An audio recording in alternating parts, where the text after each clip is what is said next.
Good day, everyone. So today I will continue the discussion about how magnetization occurs. So to understand how a material becomes magnetized, we need to look at what happens inside it at a microscope level. So magnetic materials are divided into tiny regions called domains, each with its own magnetic direction. So when the material is unmagnetized, so these domains points in random directions, so their magnetic effects cancel out.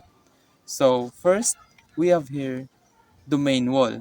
So when we apply an external magnetic field, so the first thing what happens is domain wall motion.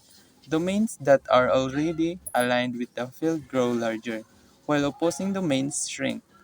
It's like one territory expanding at the expense of another. So this shift alone increases the overall magnetization. So like for example, diri is natay isa ka magnet and kanang isa ka sand and nasa tay bandpipar. So like for example natay kanang ang katong baras no ato siya ibutang babaw sa bond paper and then ang magnet is nasa ilam. So ang domain wall ato is mo to siya ang bond paper. So ato continue.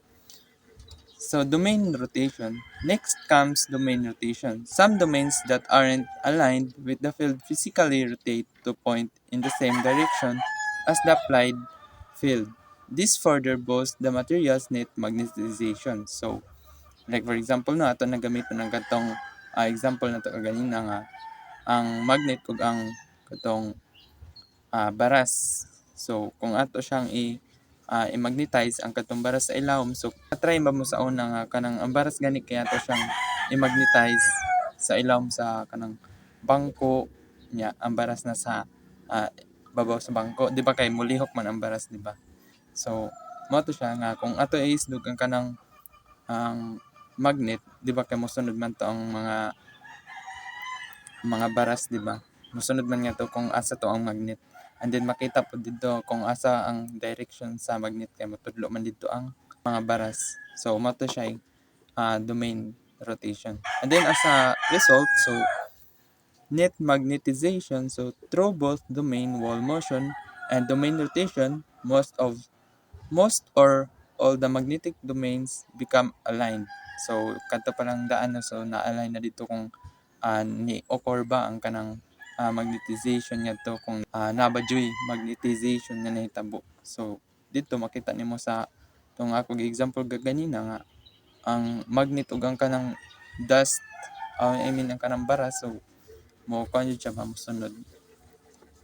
So naa jud. And then reminance, so if ato gitong di ba tanggalon nato ang magnet, may nga tag reminance ka nang mahabilin nga ni sa mahabilin nga magnet bisan nag imo nagitangtang ang magnet, so naa gyapon mabilin nga gamay ba kung imo part is kana ganing ah, di ba kay imo naman to gi tangtang ang magnet, di ba kung imo pod siya i-try og kanang bisag wala kay gunito na magnet mo siya i-try og kanang ipailaw mo ngadto sa bond paper ba kay mugana gyapon siya pero di na kayo nga kusog. So mao na to nga sa reminance, if we remove the external field, so not all domains return to their original random state. So mao na to ang giingon nga mugana siya pero dili siya ingon nga kusog kay dili na siya tawag nga magnet ngadto sa imong gigunitan. So some remain aligned.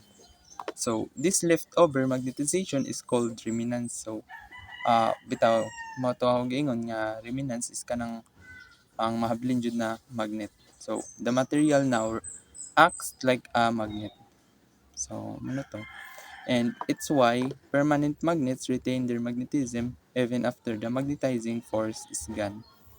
So mo to siya ang magnetizing, how magnetization occurs. So next is the demagnetization method. So mga tag demagnetization kana ganing dili na siya mo magnetize bisan pag magnet siya dili mo siya ipaduol sa ka metal, so dili na siya mo pilit.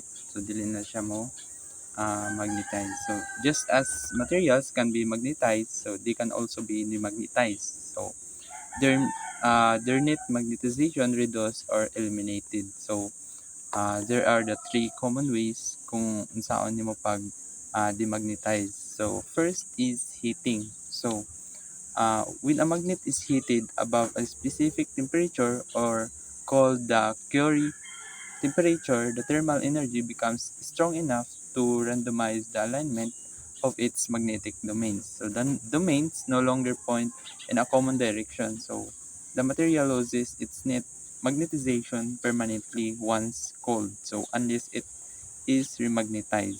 So kasuway ko ani during akong high school days is kanang ang usa ka magnet to siyang gisugba kuan, and then amo siya gitry og kapilit sa usa ka metal, so wala siya ni gana jud, wala siya ni pilit.